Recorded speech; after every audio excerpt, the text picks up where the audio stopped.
Oh. Okay, sa wakas. Ngayon, I have a few reasons kung bakit ngayon pa lang ako bibili ng Xiaomi Pad 5. And yes, alam ko 2021 pa nirelease yung tablet na to.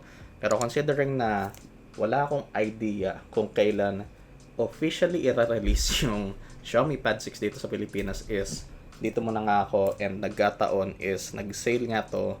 Nabili ko lang to for 14K mula sa MSRP niya na 19K, which is pretty insane. So that's about $100 or 5,000 peso na discount dito sa Xiaomi Pad 5. And actually, as of making this video, is pwede mong bilhin to sa Shopee for 15K, yung 6GB 128GB variant. And sa mga nanonood ng stream is ang tagal ko nang gusto magkaroon ng tablet and makagawa ng tablet review. And nagkaroon na actually ako ng Android tablet dati pa, which is the Nexus 7 way back when I was in college. So I think it's about time na bumili ako ng isa pang tablet, and considering na tumatanda na din ako and I want to be able to do things on a bigger screen, ito na nga, ang Xiaomi Pad 5. And most of all, I still think this is the best value tablet that you can buy right now, at least here in the Philippines. While technically, pwede ka makabili ng Xiaomi Pad 6 dito sa Pilipinas, sa Lazada or Shopee, is ang sketchy ng seller na to. Kiniklaim nila na meron silang global ROM na Xiaomi Pad 6, and considering din na hindi sila tumatanggap ng COD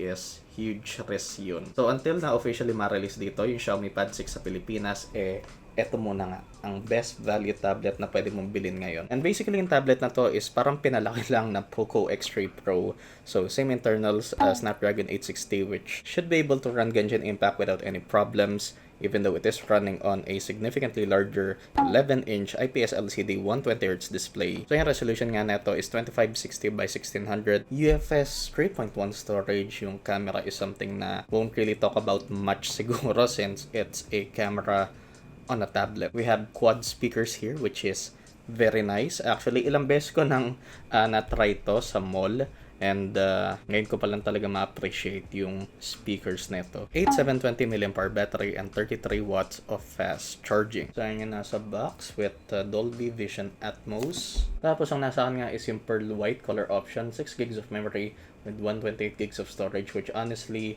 feeling ko mabibitan ako. I'm not so sure. We'll see. Xiaomi Pad 5. Medyo na-hype and excite ako ngayon, mga kaibigan.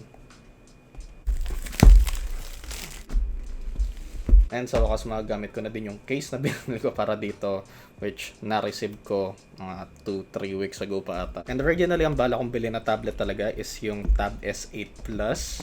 But since right around the corner lang ata yung Tab S9, actually baka hindi mo na nga ako bumili kagad ng Tab S9 pagka release na siya dito sa Pilipinas, since more focus muna ako ngayon sa pag-review. So most likely I'm gonna be sticking with this tablet for a while. Yeah, so sacrifice ko muna yung want ko sa Tab S series ng Samsung and focus muna ako sa mga products to review. Xiaomi Pad 5, 120Hz immersive quad speakers, Qualcomm Snapdragon 860, 720 mAh battery. Okay, so supported niya ang 33 watts of fast charging if I'm not mistaken, pero ang kasama sa box is 22.5 watt charger lang. So, quick start guide, warranty card. And siguro ang ayoko lang sa spec list nito right off the bat is wala siyang fingerprint scanner or any type of biometric. So, magra-rely ako sa old pin pattern ko naman matripan ko na to unlock the tablet. So, ito nga, 22.5 watt na charger. And ang type A to type C na cable. Ito na nga, ang Pad 5. Very nice.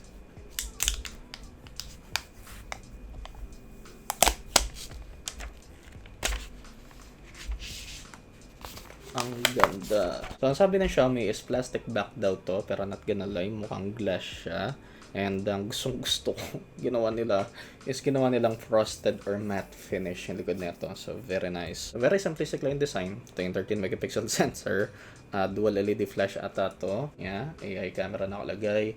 Tapos yung Xiaomi branding. And that is one good looking tablet, mga kaibigan. At least dito sa pearl white na color option. And for the most part, mukhang mas focus sa portrait orientation yung tablet na to, as yung front facing camera niya is nandito. So, yan. power button here, which unfortunately doesn't double as a fingerprint scanner. Tapos yung 2 speakers here, parang noise cancelling microphone nata to. And sa bottom ng tablet naman, we have the other 2 speakers, main microphone, and yung USB Type-C charging port. Tapos dito naman sa ano ba talaga ang bottom, top, and shit, bra. So, if hinahawakan mo in a portrait orientation, is dito sa left side, meron tayong parang mga contact points for accessories, if I'm not mistaken. Then, dito naman sa right side, we have the volume rockers. Additional microphones ata to. I'm not so sure. Tapos, meron tayong parang, well, something dito. Not sure what this is, to be honest. Yeah, for now, turn on ko muna to, and medyo na-excite na nga ako, mga kaibigan. And na-jam ko, hindi ito magkakaproblema sa kahit anong mga emulator na gusto kong i-run dito. Hopefully so. Okay, so setup ko muna to, MIUI 13. And ayokong gawin to, pero I feel like I have to, for the sake of this video, bend test.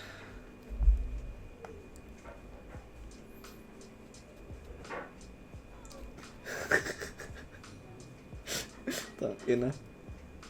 Okay, there is a bit of flex if I try to bend it, pero nothing too catastrophic. Siguro if mas bulky na tao ako is kaya kong i-bend to more significantly, but good thing is kahit na plastic back to, we do have an aluminum frame. Plus for the price and the specs that you're getting, you can't really complain, bro. Okay, so nalogin ko na yung Google account ko. Wala pa akong ibang in-install na apps, pero in-update ko na yung mga apps na nandito. So for now, titignan ko yung mga apps na pwedeng uninstall, which hopefully hindi din masyadong madami yung bloat dito. So find device, hindi pwedeng disable. Yung security app, hindi pwedeng disable din, which makes sense, kind of. Yung weather, hindi din pwede disable. Xiaomi Cloud, hindi din pwede i-disable. Xiaomi Service Framework, kailangan ko parang kailangan yan for Xiaomi devices. And ang gala na realize, hindi pa pala alphabetical to. So cloud backup, hindi na pwede disable. Google News, malamang hindi na mag-rely dyan. So,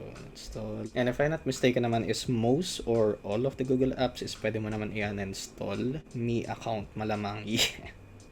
Mi Coin, di din pwede. Mi Doc Viewer, medyo helpful naman to kahit paano. Pero pwede man install if gusto mo. Mi Video, talagang. Bro, I use MX Player, bro. Di mo lang pwede disable yung Mi Video, Music.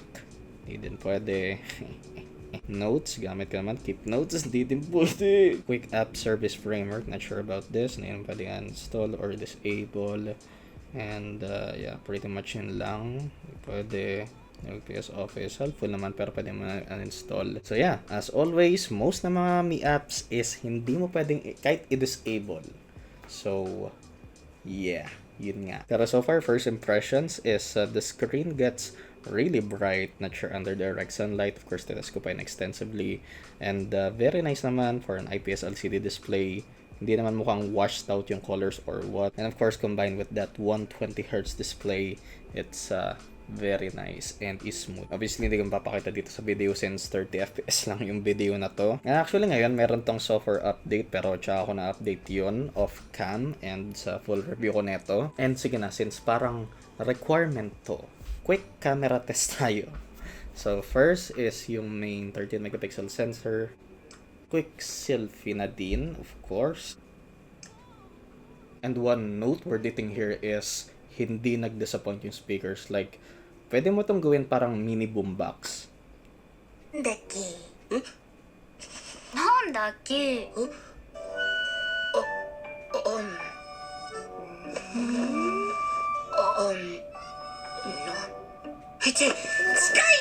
Guys, make sure you smash the like button.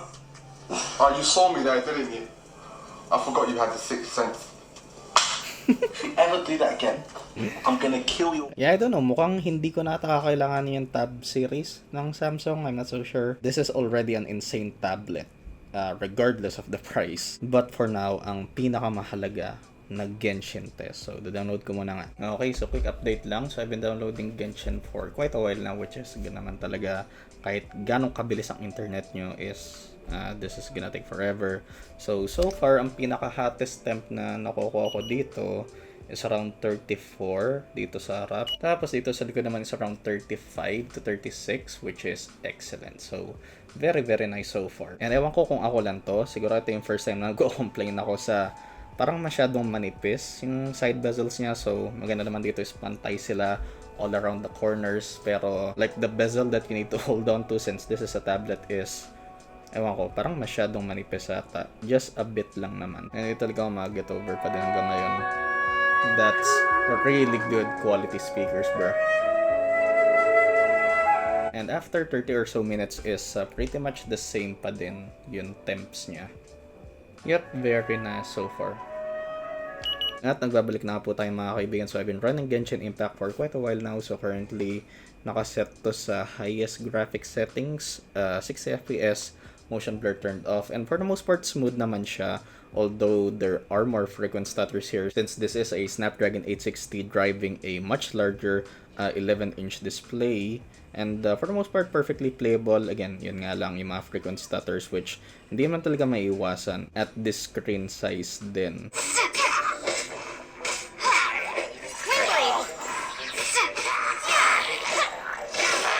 And so far, the tablet doesn't even feel warm at all. So, very nice. Kahit dito pa lang sa unboxing and first impressions ko is masasabi ko na I can easily recommend this tablet to anyone sa mga naghahanap ng basically parang all-around na tablet. Then I can easily recommend the Xiaomi Pad 5. Of course, I'm gonna go more in-depth sa full review ko neto.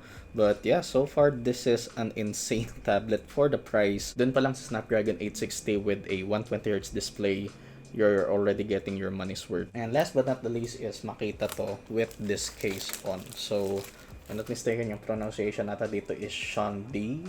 Ewan ko.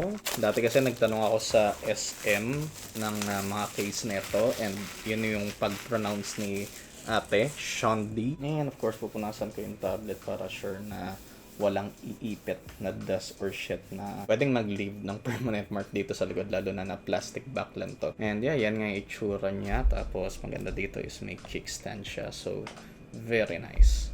Ayan. And mukhang malabo ang portrait na pag-stand dito.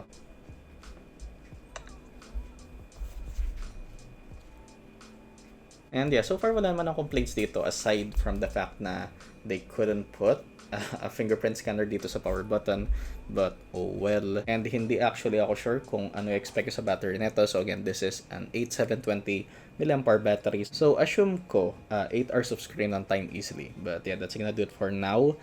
Leaving a like, of course, is the easiest way to support the channel.